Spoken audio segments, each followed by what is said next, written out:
家門口出現呢6種現象，千萬唔好去破壞。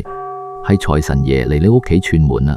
好多上咗年紀嘅朋友，或者平時對生活比較敏感嘅人，一聽到呢句說話，可能會馬上諗起屋企門口最近發生嘅事，甚至心裏面會咯噔一下，想急住去睇睇自己屋企到底有冇中到。但係亦都有人會覺得呢啲咪又係民間嗰啲借人嘅風水迷信，你先唔好急住下定論，聽我慢慢同你拆解。你係咪都試過成日去廟裏面拜神求財，初一十五風雨不改，求咗咁多年，添咗唔少香油錢，但係返到屋企依然覺得頭頭碰着黑，生活硬係覺得爭緊啲乜？其實唔係菩薩唔幫你，亦都唔係你條命生得唔好，而係你由頭到尾都睇錯咗方向。你成日四圍去外面揾財神，卻唔知道財神爺其實一早已經企咗喺你家大門口，只係你平時行色匆匆，或者心裏面裝滿咗焦慮同煩惱，見到佢都唔敢認，甚至覺得人哋阻住地球轉，親手將呢啲福氣收出門。門係一個好特別嘅所在，佢既係你間屋同外面世界嘅分界線，亦都係一道迎納福氣嘅通道。傳統觀念入面，家宅嘅氣運起伏，往往同門口嘅環境息息相關。老人家成日講，人得地氣則旺，呢句話講得好通透。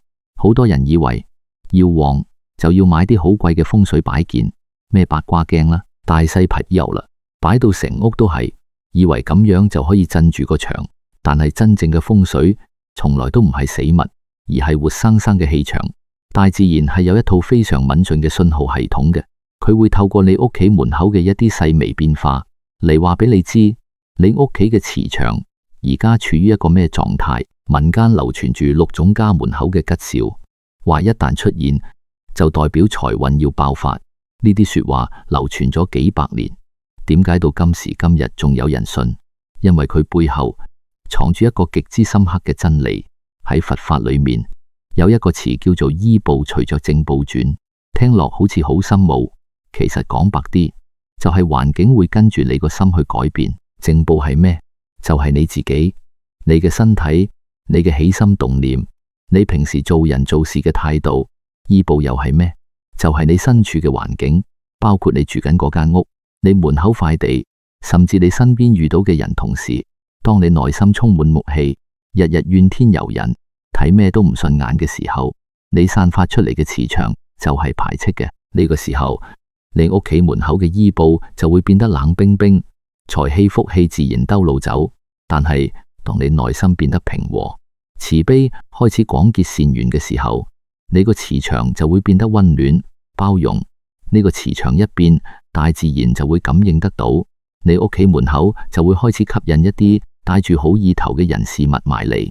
所以邊度有咩天上跌落嚟，無端端敲你道門嘅財神爺？真正嘅財神根本就係你自己長年累月積攢落嚟嘅善良，同埋你當下嗰份平靜嘅心量。現代人生活節奏太快，為咗仔女，為咗頭家，日日眉頭深鎖，返到屋企第一件事就係砰一聲換埋防盜門，將自己同出面個世界徹底隔絕。如果你心裏面只得防備，又點會留意到門口發生緊嘅微妙變化？有啲人一見到門口多咗啲唔尋常嘅嘢，第一反應就係有冇搞錯啊？好污糟，快啲掃走佢。佢哋唔知呢種急躁同冷漠，其實就係將剛剛聚埋嚟嘅好氣場一夜打散咗。我哋講嘅門，唔單止係你屋企嗰道鐵閘或者木門，更加係你心入面嗰道門。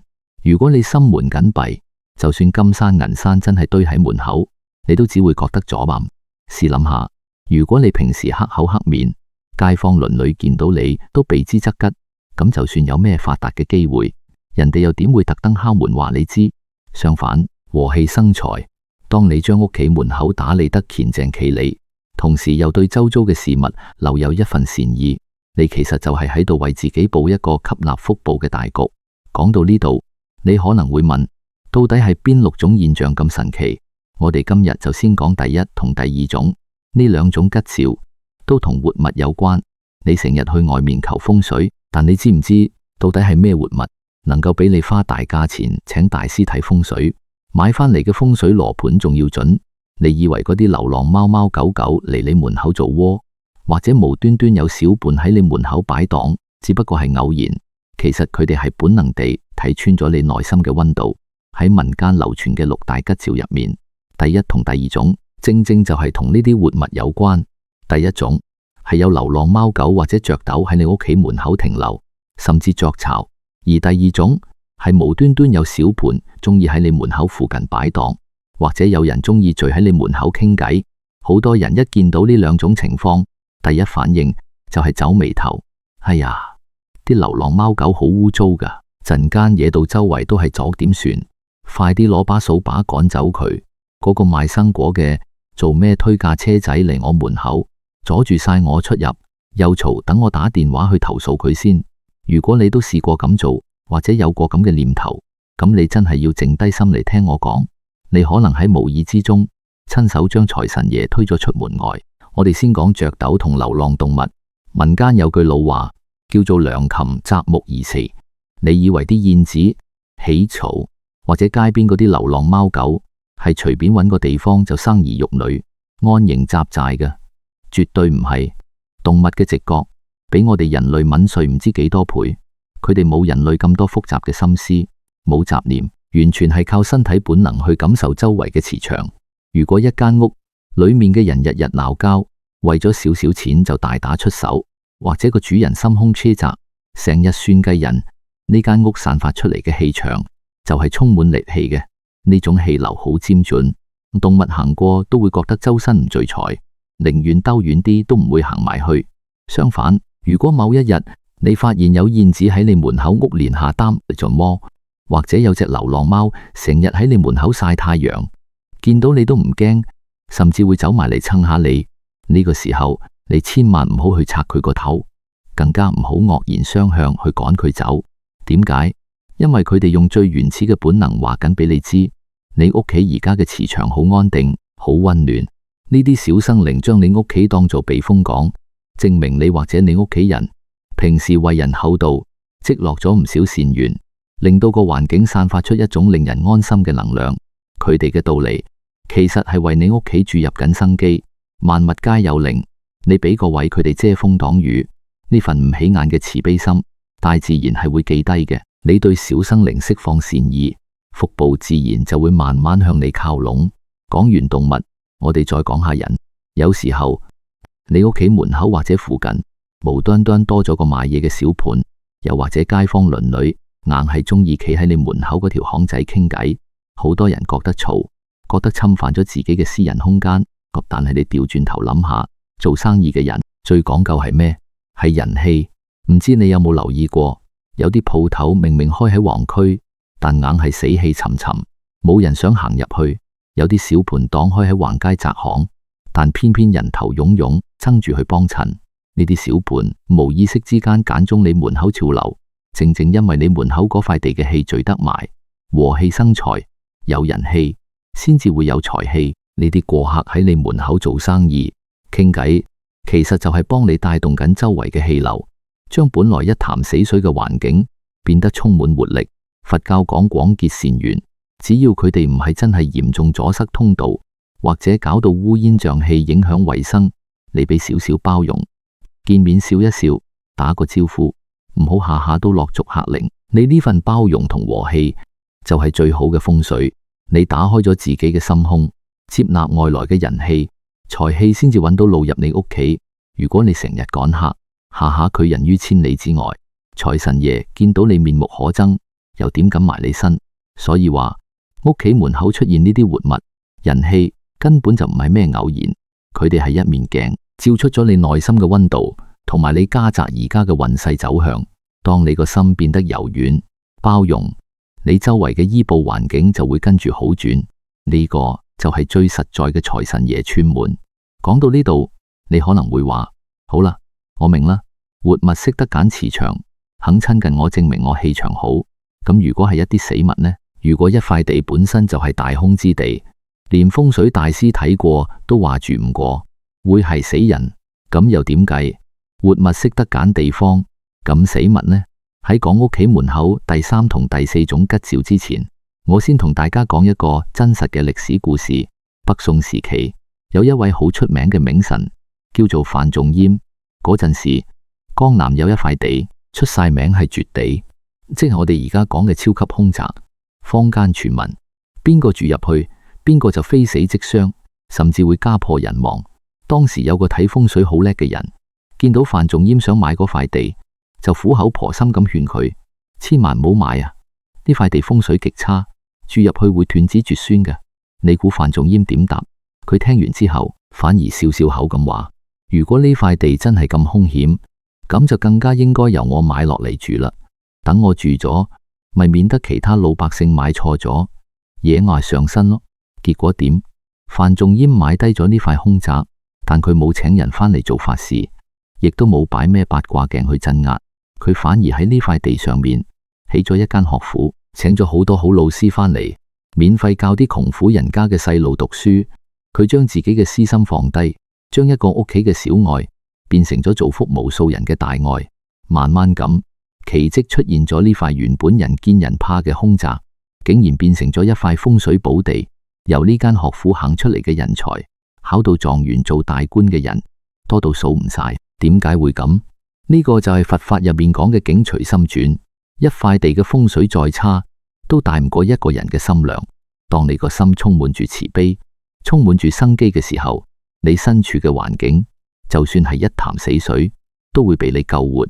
明白咗呢個道理，你就會明白點解屋企門口出現嘅第三同第四種現象，會被老人家當成係財神臨門嘅大吉兆。我哋先講第四種現象，絕景逢生嘅野草，就係你家門口嗰啲石罅、石級邊或者牆角，平時光禿禿乜都冇，某一日無端端生咗一棵好強強嘅野草，甚至開咗一朵不知名嘅小花。好多人一見到，第一反應就係：哎呀，好肉酸啊！成層樓得我門口生雜草，好似冇人打理咁。然後一腳踩死佢，或者連根掹起，仲要噴啲殺蟲水落去。如果你真係咁做，你就係親手扼殺咗自己屋企剛剛萌芽嘅生機。你諗下，一棵連泥土都冇幾多嘅野草，要喺又硬又窄嘅石罅裏面破土而出，需要幾大嘅生命力？佢點解唔生喺隔籬鄰舍度，偏偏要揀你門口？喺風水學上，呢個叫做地氣回春，證明你屋企門口嘅土壤環境同埋氣脈流動出現緊非常正面嘅變化。呢棵小草係帶住生機嚟探你嘅。如果由得佢生，甚至特登擺多2盆綠色植物喺隔邊，等呢一份生機延續落去，你屋企嘅正能量就會越聚越多，財氣自然就會跟住生機一齊浮現。至於第三種現象就更加神奇，叫做憑空而來嘅暗香。有啲人試過行到屋企門口，無端端聞到一陣好淡嘅香味，似花香又似果香，總之聞落去令人覺得好舒服，個心好定。但係你四圍望下，附近根本冇人種花，亦都冇人噴香水，呢陣香味簡直就好似憑空變出嚟咁。遇到呢種情況，有啲人會疑神疑鬼，心諗死啦，唔通係漏煤氣，定係有咩化學物品漏咗出嚟？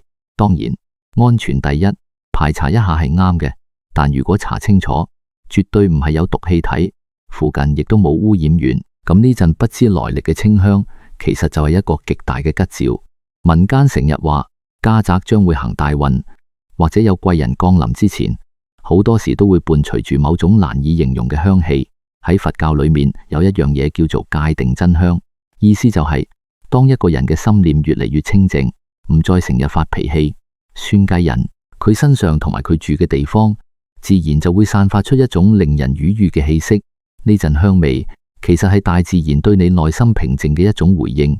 遇到呢種異香，你最應該做嘅就係將門口打掃得更加乾淨，由得呢陣祥和之氣慢慢流動。千祈唔好急住攞啲空氣清新劑或者消毒水去狂噴，咁樣反而會破壞咗好唔容易凝聚起嚟嘅好氣場。花草嘅綠意同埋憑空而來嘅香味，都係大自然無聲無息俾你嘅回饋。佢哋話俾你聽，你嘅心境已經將屋企嘅風水轉向好嘅一面。但係大自然嘅信號有時太微妙，未必個個都察覺到。如果有一日，一個實實在在嘅人，一個你幾年都冇聯絡，甚至爭啲連個名都唔記得咗嘅舊朋友，無端端敲響你家大門，呢個時候你會有咩反應？現代人生活節奏急，好多時都好怕被打擾。平時返工已經夠晒攰，放假喺屋企着住件睡衣，突然聽到有人鐘鐘，第一反應就係皺眉頭。哎呀，煩唔煩㗎？又冇預約，阻住我休息。有啲人甚至會隔住道防盜門，求其敷衍兩句就打發人走，生怕人哋入屋會搞亂自己嘅清靜。但係喺民間傳統入面，呢種貴客臨門，正正係家門口第5種大吉兆。古人成日講門外來人，先問其故。一個幾年冇聯絡嘅人，偏偏喺呢個時間點出現喺你面前，絕對唔係一句啱啱行過咁簡單。我哋現代人住喺鋼筋水泥嘅大廈入面，個個都好似困住喺一個個方格入面咁，習慣咗自我封閉。但你諗深一層，財富從來都唔係天上跌落嚟嘅，財富係靠人帶過嚟嘅。喺佛法嘅因果律入面，呢種現象叫做善果成熟。你以前對人好，幫過人，或者同人結下咗一份善緣，呢啲就係你種落嘅善因。時間過咗好耐，你可能自己都唔記得咗，但係宇宙嘅規律係唔會忘記嘅。當你屋企嘅氣場開始轉好，準備要迎接新機遇嘅時候，呢啲當年結落嘅緣分就會化成一個個實實在在嘅人，親自送上門。佢哋可能係帶住一個新嘅發展機會嚟，又或者係為你解決緊一個棘手嘅難題，甚至乎佢哋咩物質上嘅嘢都冇帶，淨係同你飲杯茶，傾咗幾句偈，就無意中點醒咗你，解開咗你心裏面屈住好耐嘅一個死結。如果你因為一時嘅怕煩，冷漠咁將人拒之門外，其實就等於親手斬斷咗自己剛剛萌芽嘅貴人運。和氣生財，你越係熱誠待人，財神先至越容易跟住人氣一齊入門。講完人緣，我哋講下最後一種吉兆，第6種，門前燈光異常明亮。呢個現象聽落好似好平淡，但係喺好多地方嘅習俗入面都被睇得極之重要。有陣時你會發覺屋企門口剪燈，明明冇換過燈膽，但最近硬係覺得比平時光猛咗、柔和咗，甚至好似帶住一陣祥和嘅光暈。只要排除咗電壓唔穩或者電路老化嘅安全隱患，呢種現象喺風水入面就叫做明燈引福。古人相信以燈引財，有句老說話叫做財不入急門，福不入暗室。你諗下，財神爺或者好運氣都係中意陽氣盛、充滿生機嘅地方。如果你屋企門口日日都黑乎乎、死氣沉沉，一盞燈都冇，自己夜晚收工返到去出入都覺得心情壓抑、提心吊膽。試問啲好磁場又點會肯行埋嚟？相反，當你門口嘅光線變得特別明亮溫暖，其實暗示緊你家宅嘅聚財能量正在大大增強。一盞明亮嘅燈唔單止照亮咗實體嘅空間，更重要嘅係佢喺心理上俾咗你一種安全感同愉悅感。你每日出入見到咁溫暖嘅燈光，心情自然靚，面對生活同工作嘅態度都會變得積極陽光。呢種由外到內嘅互相影響就係最好嘅風水。講到呢度，家門口嘅6種吉兆：燕子流浪、貓狗走足、小貧聚攏、莫名暗香、石拿生草、故人叩門、明燈引福，我哋已經全部講完。聽到呢度，你心裏面可能會彈出一個好聰明嘅諗法。既然係咁，等我聽日即刻去5金鋪買2個超級無敵光嘅大光燈膽，掛喺門口日照夜照，再去買幾盆草擺喺門口，順便噴多2下香水，咁財神爺咪一定會嚟咯。如果你真係打算咁做，咁你就大錯特錯啦。如果你個心仲係充滿算計同貪婪，就算你將家門口佈置得同皇宮一樣，都招唔到半點真財。為咗解釋呢個道理，我帶大家返去2000幾年前嘅古印度，聽一個喺佛教阿爾西王受決經入面非常之出名嘅真實故事。賓女一燈嗰陣時，佛陀喺舍衛國講經，當地個國王叫做阿爾西王，佢為咗顯示自己幾咁誠心、幾咁有錢，就一口氣點咗幾萬盞高油燈去供佛，由皇宮一路點到去佛陀講經嘅地方，成條街燈火通明，夜晚光到好似日頭咁，場面真係要幾架勢有幾架勢。喺呢個國家入面，有一個窮到冧嘅女人，叫做蘭陀。佢見到國王宮燈咁壯觀，心入面好感動，但係又好慚愧。佢心諗，我前世冇修福報，今世先至會窮到要乞食。而家遇到佛陀出世，我都好想供養一盞燈，但我邊度有錢？於是難陀走去乞咗成日食，好唔容易先乞到一個銅錢。佢攞住呢個銅錢去買油，賣油個老闆見佢得一個仙，就笑佢：一個錢買得幾多油啊？夠你茶面定夠你食啊？難陀就將自己想供佛嘅心願講出嚟。老闆聽完有啲感動，就特登俾多咗少少油佢。難陀攞住呢啲僅有嘅油，點着咗一盞好細好細嘅燈，放喺國王嗰幾萬盞大燈嘅旁邊。佢跪喺度，雙手合十發咗個願：我而家咩都冇，淨係得呢盞小燈，希望呢盞燈嘅光明可以照破天下所有眾生嘅無明煩惱，令大家都得到智慧同行好運。發完願佢就走咗。你估下第二朝早發生咗咩事？天光之後，國王嗰幾萬盞點到幾大幾靚嘅燈，有啲燒晒啲油熄咗，有啲俾風吹熄咗，總之全部都熄晒。唯獨是難陀嗰盞最唔起眼嘅小燈，依然燒得好猛，光芒四射。當時佛陀身邊有一位大弟子，叫做目犍連，佢係出晒名神通第一嘅。目犍連心諗，天光啦，係時候要熄燈啦。佢走埋去吹難陀嗰盞燈，吹唔熄，佢索性用自己件袈裟去撥出好大陣風。點知盞燈不但止冇熄，反而仲越燒越光。呢個時候，佛陀見到就同目犍連講：你停手啦！呢盞燈就算你用晒四大海嘅水去淋，或者用盡你所有嘅神通去吹，都係整唔熄嘅。點解？因為點呢盞燈嘅人，佢發嘅係一個無私廣大嘅善心。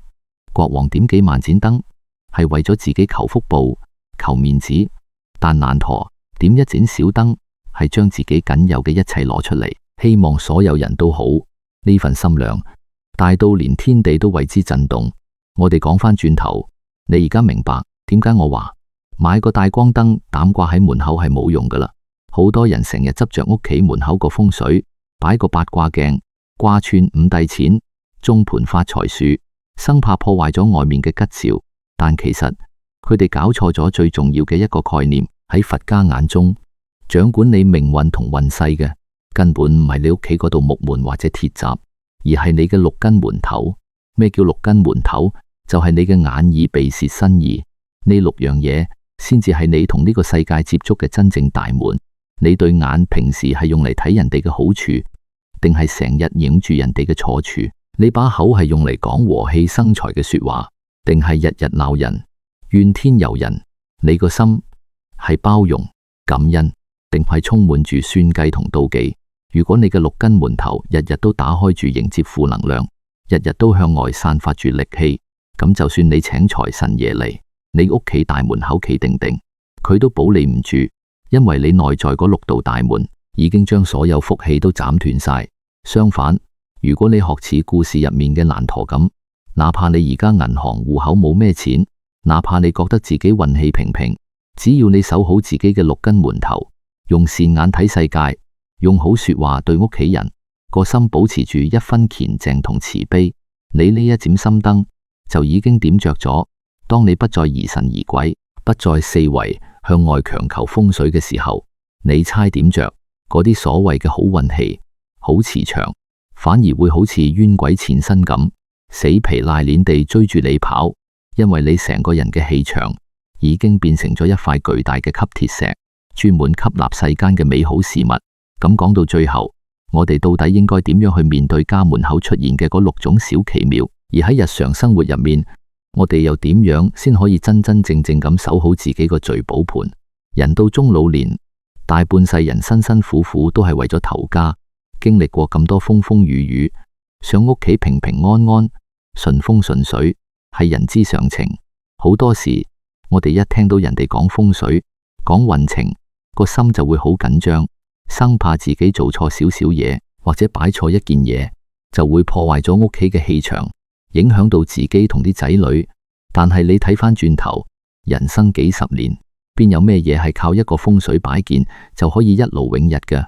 如果你將自己個心變成一道充滿防備、充滿戾氣嘅鐵閘，下下都同人計較，日日都愁眉苦臉，咁就算財神爺真係行到埋嚟，都會俾你嚇走啦。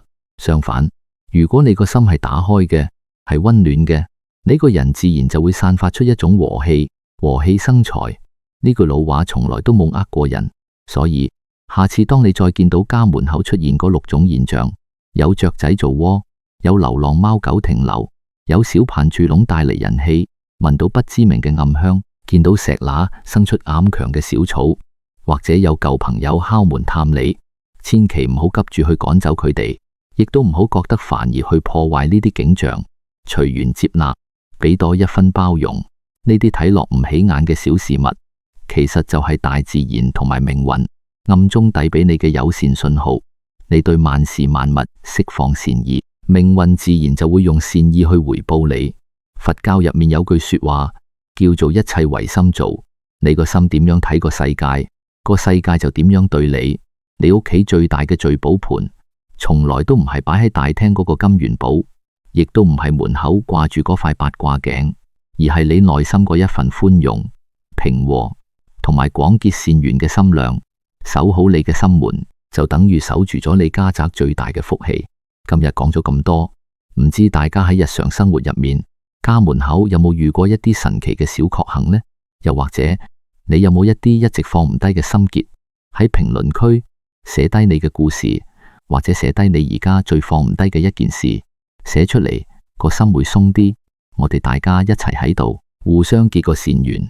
如果你覺得今日講嘅嘢對你有少少幫助，不妨點個讚，訂閱呢個頻道，等我哋下次再一齊傾下偈，慢慢行。祝福大家家宅平安，心平氣和。